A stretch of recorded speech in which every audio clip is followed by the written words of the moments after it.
Hi everyone. आज के video में देखेंगे साइकोलॉजी पेपर 2 का टॉप 30 टॉपिक वाइज एमसीक्यू। आज का टॉपिक है स्किनर। इस टॉपिक से आपके पिछली बार पेपर में काफ़ी सवाल पूछे गए थे जो काफ़ी ज़्यादा इंपॉर्टेंट है आपके आने वाले एग्जाम के लिए। तो चलिए शुरू करते हैं। आज उससे पहले आपको बता दें कि अगर आप बीपीएससी 3.0 स्टेट 2024 की तैयारी कर रहे हैं तो सिर्फ आप लोग के पास 1520 दिनों का समय बचा हुआ है। इस 15 से 20 दिन में आप कैसे पेपर क्वालिफ़ाई कर सकते हो, सब कुछ आपको गाइड किया जाएगा। उसके लिए आपको प्रैक्टिस सेट और most important NCERT, without NCERT आप पेपर क्वालिफ़ाई नहीं कर सकते क्योंकि एनसीईआरटी आपका बेस है आपके एग्ज़ाम का। साथ में आपका टॉप 30 सीरीज़ जो अभी चलाया जा रहा है, इसके सारे क्वेश्चन आपको दिए जाएँगे और मोस्ट इम्पोर्टेंट आपका previous year question. Previous year question exam से पहले ज़रूर अटेम्प्ट करके जाना क्योंकि उससे आपको पैटर्न समझ में आता है क्वेश्चन कैसे पूछे जाते हैं और मैक्सिमम क्वेश्चन 10 से 12 क्वेश्चन सेम आने की संभावना ज़्यादा होती है। इसलिए प्रीवियस ईयर क्वेश्चन भी आपको साथ में दिया जा रहा है। ये सब कुछ मिलेगा 300 में, साथ में आपको गाइड भी किया जाएगा कि कैसे सिर्फ 15 से 20 दिनों में आप पेपर को क्वालिफाई कर सकते हो। तो चलिए शुरू करते हैं आज का पहला क्वेश्चन। पहला क्वेश्चन है, बीएफ स्किनर का पूरा नाम क्या है? उम्मीद है कि आप मैक्सिमम लोग इसका आंसर नहीं बता पाओगे कि बीएफ स्किनर का पूरा नाम क्या है। तो याद रखिएगा, इसका जो राइट आंसर होगा ऑप्शन ए हो जाएगा, Burrhus Frederic Skinner, option A. Question number second है, बीएफ स्किनर किस मनोवैज्ञानिक सिद्धांत के लिए प्रसिद्ध है? पहला ऑप्शन है मनोविश्लेषण, मानववाद, व्यवहारवाद या ऑप्शन डी है संज्ञानात्मक मनोविज्ञान। तो मैंने कई बार आपको बता चुका हूँ कि बीएफ स्किनर और वाटसन ने दोनों ने मिलकर व्यवहारवाद के सिद्धांत के प्रतिपादन माने जाते हैं कि वो व्यवहारवादी के जनक भी माने जाते हैं। बीएफ स्किनर और वाटसन, इन दोनों का नाम आप याद रखिएगा। इसका जो राइट आंसर होगा ऑप्शन सी होगा, व्यवहारवाद। क्वेश्चन थर्ड है, स्किनर ने किस प्रकार की अध्ययन तकनीक को विकसित की? पहला ऑप्शन है क्लासिकल कंडीशनिंग, ऑपरेंट कंडीशनिंग, सामाजिक अधिगम, पहचान अधिगम। तो याद रखिएगा, स्किनर ने ऑपरेंट कंडीशनिंग तकनीक की अध्ययन की थी। क्लासनिंग किसने किया? तो क्लासिकल आपके पावलोव ने किया था, इसे भी याद रखिएगा।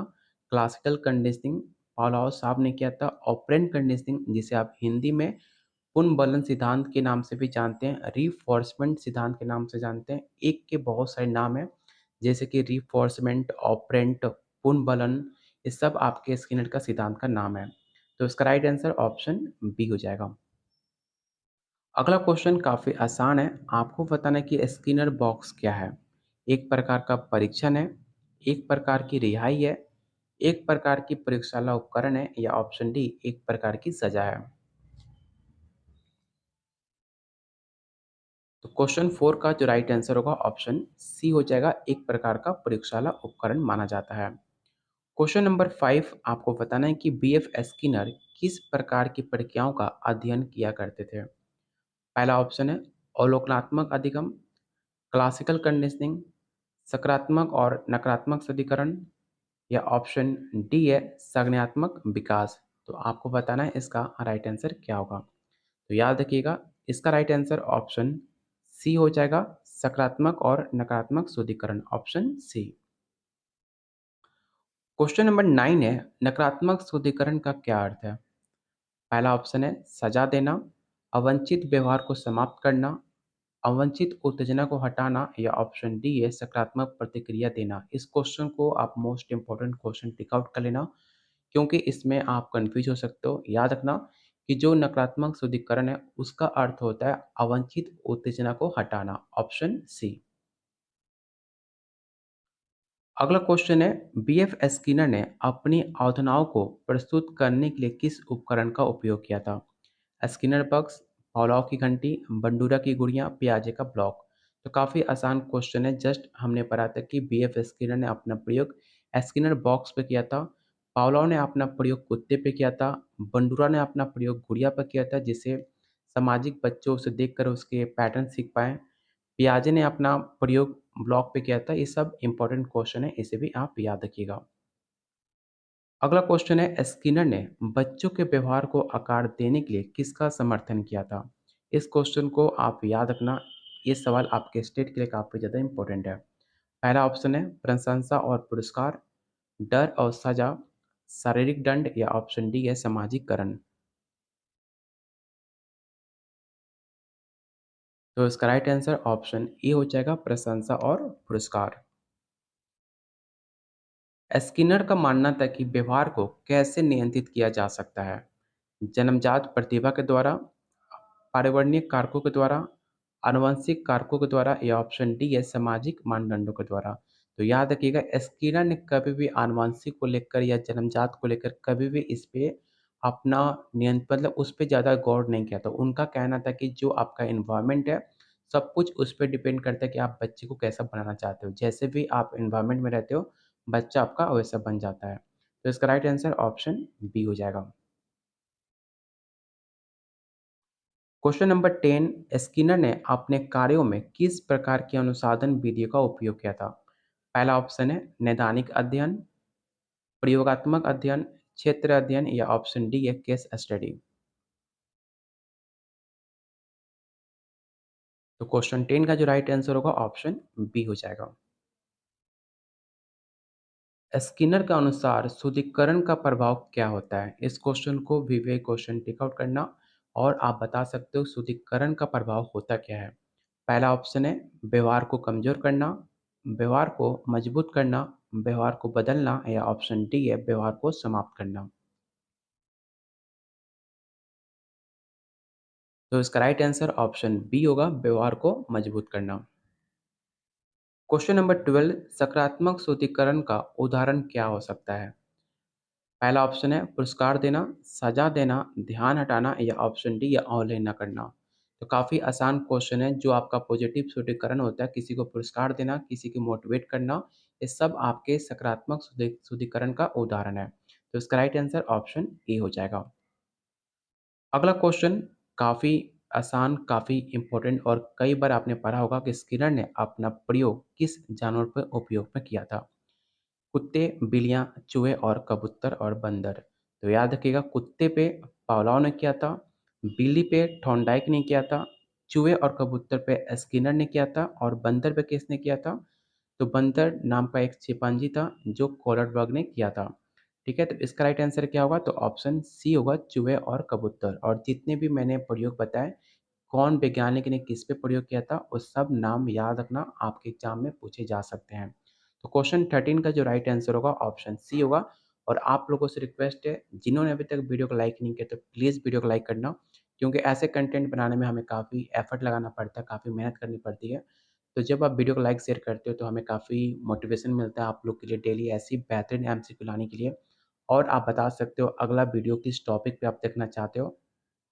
जब वीडियो खत्म होगा तो आप कमेंट बॉक्स में कमेंट ज़रूर करना कि अगला टॉपिक हम किस टॉपिक पे बनाएँ जो आपके एग्ज़ाम में काफ़ी ज़्यादा इम्पोर्टेंट हो। और आपको किसी भी टॉपिक पे डाउट हो, आप उस टॉपिक को भी नाम शेयर कर सकते हो। उस टॉपिक पे हम डिटेल वीडियो लाएँगे, डिटेल जितने क्वेश्चन बन सकते हैं उस टॉपिक पे हम क्वेश्चन लेकर आएँगे।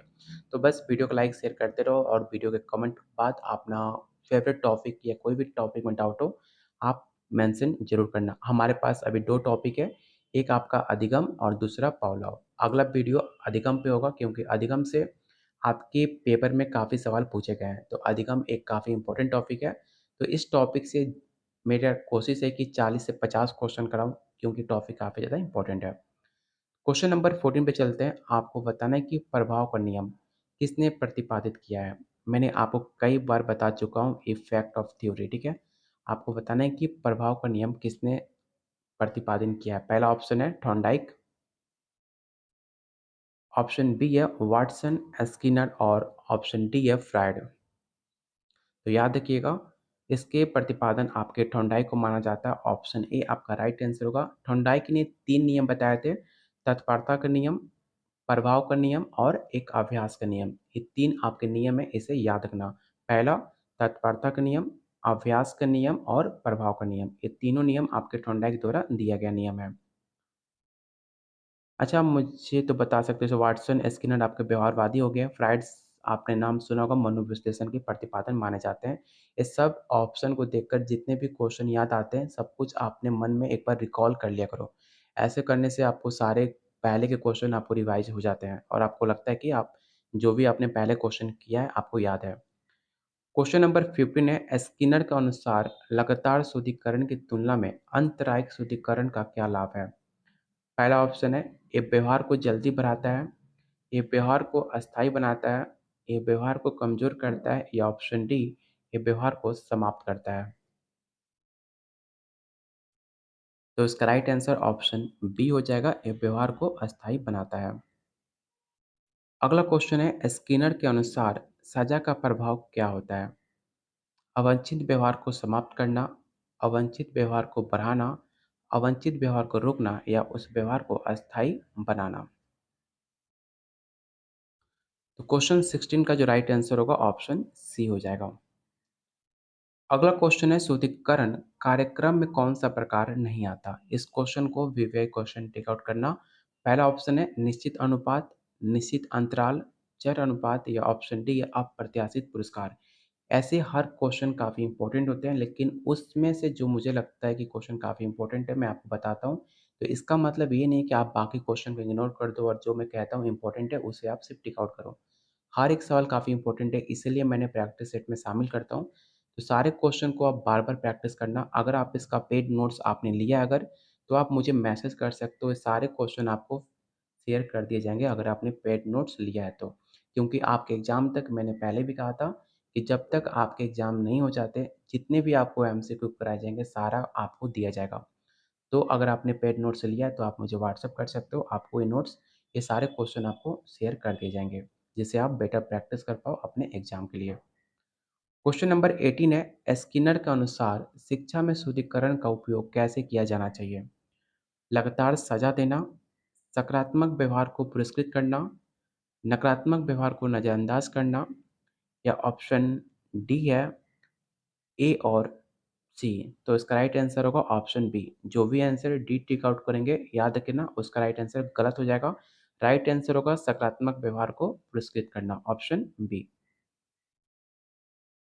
क्वेश्चन नंबर 19 है, ऑपरेंट कंडीशनिंग के दौरान जवाबदेही क्या होती है? आपको पता होगा ऑपरेंट कंडीशनिंग स्किनर का सिद्धांत है, जिसे आप रिफोर्समेंट भी बोलते हो, जिसे आप पुनर्वलन सिद्धांत भी कहते हो। ठीक है, तो आपको बताना है कि इसका जवाबदेही क्या होती है? अवांछित व्यवहार, सिखाया गया व्यवहार, आनुवंशिक व्यवहार, या ऑप्शन डी है शारीरिक प्रतिक्रिया। तो क्वेश्चन नंबर 19 का जो राइट आंसर होगा ऑप्शन बी होगा, सिखाया गया व्यवहार। क्वेश्चन नंबर 20, स्किनर ने अपने सिद्धांत को किसके आधार पर विकसित किया था? व्यवहारवादी दृष्टिकोण, जैविक, संज्ञानात्मक, या ऑप्शन डी है सामाजिक। तो आपने स्टार्टिंग क्वेश्चन देखा कि स्किनर ने व्यवहारवाद को लेकर काफ़ी ज़्यादा इंपॉर्टेंट रोल निभाया था। स्किनर व्यवहारवाद के जनक माने जाते हैं, तो उनका दृष्टिकोण भी व्यवहारवादी ही होना चाहिए। तो इसका राइट आंसर ऑप्शन ए हो जाएगा। ऑपरेंट कंडीशनिंग में पूर्ण वर्णन किसके द्वारा निर्धारित किया जाता है? ये सवाल काफ़ी इंपॉर्टेंट है, इसे ध्यान से क्वेश्चन को बताना कि इसका राइट आंसर क्या हो सकता है। उत्तेजना, प्रतिक्रिया, व्यवहार, या ऑप्शन डी है सजा। तो इसका राइट आंसर होगा ऑप्शन बी प्रतिक्रिया। उत्तेजना, उत्तेजना जो है स्टिमुलस जो है आपको पावलोव के द्वारा ये निर्धारित किया गया था। जो उत्तेजना है पावलोव का सिद्धांत में ये काफ़ी इंपॉर्टेंट रोल निभाता है, लेकिन जो ऑपरेंट कंडीशनिंग है उसमें आपका जो रिएक्शन है, जो आपकी प्रतिक्रिया है, वो आपका निर्धारित करता है रिफोर्समेंट। इसलिए इसका राइट आंसर ऑप्शन बी होगा, ना कि ऑप्शन ए होगा उत्तेजना। स्किनर का सिद्धांत शिक्षा में किस रूप में लागू होता है? शिक्षण मशीन, पारंपरिक कक्षा, समूह चर्चा, या ऑप्शन डी है मानसिक परीक्षण। तो क्वेश्चन 22 का जो राइट आंसर होगा ऑप्शन ए होगा शिक्षण मशीन। चलते हैं क्वेश्चन नंबर 23 पे। आपको 23 आपको बताना है कि ऑपरेंट कंडीशनिंग में स्वैपिंग का अर्थ क्या होता है? ये काफ़ी इंपॉर्टेंट क्वेश्चन है। आपको बताना है कि ऑपरेंट कंडीशनिंग में स्वैपिंग का अर्थ होता क्या है? तो याद रखिएगा, छोटे कदमों के माध्यम से वंचित व्यवहार को स्थापित करना सैंपलिंग कहलाता है। ऑप्शन बी इसका राइट आंसर होगा। क्वेश्चन नंबर 24, बीएफ स्किनर ने किस किताब में अपने सिद्धांतों का वर्णन किया है? ये सवाल काफ़ी इंपॉर्टेंट है, इसे जरूर याद रखना। रट्टा मार सकते हो, लेकिन इस क्वेश्चन का आंसर आपको पता होना चाहिए। तो पहला ऑप्शन है psychology of unconscious, option B है behaviour of organisation, interpretation of dreams या ऑप्शन डी है साइकोलॉजी एंड लाइफ। तो इसका राइट आंसर होगा ऑप्शन बी बिहेवियर और ऑर्गेनिज्म, ऑप्शन बी। अगला क्वेश्चन है, स्किनर का मानना था कि मनुष्यों के व्यवहार को नियंत्रित किया जा सकता है उनके जन्मजात प्रवृत्तियों से, अनुकरण से, सामाजिक मानदंडों से, या ऑप्शन डी है सकारात्मक और नकारात्मक शुद्धिकरण से। तो याद रखना, स्किनर का मानना था कि जो इंसान होते हैं उनका व्यवहार को नियंत्रित करने के लिए पॉजिटिव एंड नेगेटिव रिफोर्समेंट से उन्हें कंट्रोल किया जा सकता है। इसलिए इसका जो राइट आंसर होगा ऑप्शन डी हो जाएगा। अगला क्वेश्चन है, बीएफ स्किनर ने किस सिद्धांत की आलोचना की थी? मोस्ट इंपॉर्टेंट क्वेश्चन है, इस क्वेश्चन को याद जरूर रखना क्योंकि आपके बीएड हो चाहे सीटेट हो, आप वहाँ से स्टार्टिंग से पढ़ते आ रहे हो स्किनर के बारे में, लेकिन ये क्वेश्चन थोड़ा डिफरेंट है और आपके पेपर में आने के चांसेस भी काफ़ी ज़्यादा हद तक बढ़ सकती है। तो याद रखना कि बीएफ स्किनर ने क्लासिकल कंडीशनिंग को लेकर काफ़ी ज़्यादा आलोचना करी थी। तो इसका राइट आंसर ऑप्शन ई हो जाएगा, classical conditioning. Question 27, operant conditioning के किस सिद्धांत में कोई उत्तेजना प्रस्तुत नहीं की जाती है और व्यवहार का पुनरुत्पादन नहीं होता है? पहला ऑप्शन है सकारात्मक, नकारात्मक, सजा, या ऑप्शन डी है विलोपति। तो इसका राइट आंसर ऑप्शन डी होगा, विलोपति। क्वेश्चन 28, स्किनर के अनुसार शुद्धिकरण की शक्ति का मुख्य कारक किसे माना जाता है? पहला ऑप्शन है पुनरुत्पादन की आवृत्ति, शुद्धिकरण की स्थिरता, उत्तेजना में तीव्रता, या ऑप्शन डी है शुद्धिकरण का समय। तो इसका राइट आंसर ऑप्शन डी हो जाएगा। क्वेश्चन 29, स्किनर के सिद्धांत के अनुसार व्यवहारवाद का विश्लेषण किस स्तर पर किया जाना चाहिए? ये भी सवाल काफ़ी इंपॉर्टेंट है। याद रखना, इसका जो राइट आंसर होगा ऑप्शन डी होगा, परिवर्तनीय, ऑप्शन डी। और आज का लास्ट और काफ़ी मोस्ट इम्पोर्टेंट क्वेश्चन आपको बताना है कि, और इसका आंसर बताने से पहले वीडियो को सबको लाइक करना और बताना है कि स्किनर ने मानवीय समस्याओं को समाधान के लिए किस प्रकार के समाज का समर्थन किया था। अब पहला ऑप्शन है स्वतंत्र, नियंत्रित, सामूहिक, या ऑप्शन डी है प्राकृतिक। तो क्वेश्चन 30 का जो राइट आंसर होगा ऑप्शन बी होगा, नियंत्रित। तो ये रहा आज का टॉप 30 मोस्ट इंपॉर्टेंट स्किनर से टॉप 30 क्वेश्चन। अगला वीडियो किस टॉपिक पे आप देखना चाहते हो, आप लोग वीडियो खत्म होने के बाद कमेंट बॉक्स में सारे लोग जो भी किसी टॉपिक में आपको डाउट होता है या फिर आप किसी भी टॉपिक पे आप चाहते हो अगला वीडियो बनाया जाए, उस टॉपिक का नाम आप कमेंट बॉक्स में ज़रूर शेयर करना और सारे लोग वीडियो को लाइक शेयर करके जाना क्योंकि आपका एक लाइक हमें काफ़ी मोटिवेट करता है आप लोग के लिए डेली ऐसी मेहनत करने के लिए। तो आप लोगों से रिक्वेस्ट है वीडियो को लाइक शेयर ज़रूर करना और साथ में चैनल को सब्सक्राइब अगर आपने नहीं किया तो चैनल को ज़रूर सब्सक्राइब कर लीजिएगा। अगर आप इसका पेड नोट्स लेना चाहते हो तो सिर्फ 300 में आपको इतना कुछ मिलेगा कि आपका 1 रुपया भी आपको नहीं लगेगा कि मैंने वेस्ट किया है। इसकी मेरी गारंटी है। साथ में आपको गाइड भी किया जाएगा कि कैसे आप अपना पेपर शॉर्ट टर्म में इतने कम दिनों में कैसे क्वालिफ़ाई कर सकते हो, अगर आपने अभी तक कुछ भी नहीं किया है तो। उसका टेंशन मुझे दे दो, बस मैं जितना आपको कह दूँ आप उतना अगर कर लेते हो ईमानदारी से, यकीन मानो आप पेपर क्वालिफ़ाई कर सकते हो। ये सब कुछ मिलेगा सिर्फ़ 300 में जो कि आपके पॉकेट मनी डेली के जो पॉकेट खर्चा है आपका, उसे काफ़ी कम रेट में दिया जाएगा। लेने के लिए आप मुझे इस नंबर पे व्हाट्सएप कर सकते हो, बाकी डिटेल्स आपको यहाँ पर शेयर कर दी जाएगी। तब तक के लिए वीडियो को लाइक करो, शेयर करो, कीप वॉचिंग, कीप शेयरिंग। बहुत जल्द मिलते हैं अगले वीडियो में और एक अपडेट जो भी बीपीएससी 3.0 की तैयारी कर रहे हैं, उनके लिए जीके, जीएस और लैंग्वेज पेपर का डेली क्लास चल रहा है। उस वीडियो को भी ज़रूर देखना 6 बजे डेली शाम 6 बजे आपको लैंग्वेज का क्लास मिलेगा और डेली 7:30 बजे आपको जीके जीएस का क्लास मिलेगा जो कि काफ़ी इम्पोर्टेंट होगा। मेरी कोशिश है कि आपको बीपीएससी टीआरई 1 टीआरई 2 का भी प्रीवियस ईयर क्वेश्चन मैं कराऊँ बहुत जल्द आपको क्लास मिलेगा। तो चैनल से अपडेट रहो, आपको सारा तैयारी सारे सब्जेक्ट का बहुत जल्द यहाँ पर क्लास चालू होने वाली है। तो बस वीडियो पे बने रहो, चैनल को सब्सक्राइब करके रखना, सारे अपडेट आपको पहले मिलेंगे। तो चलते हैं, बहुत जल्द मिलते हैं अगले वीडियो में।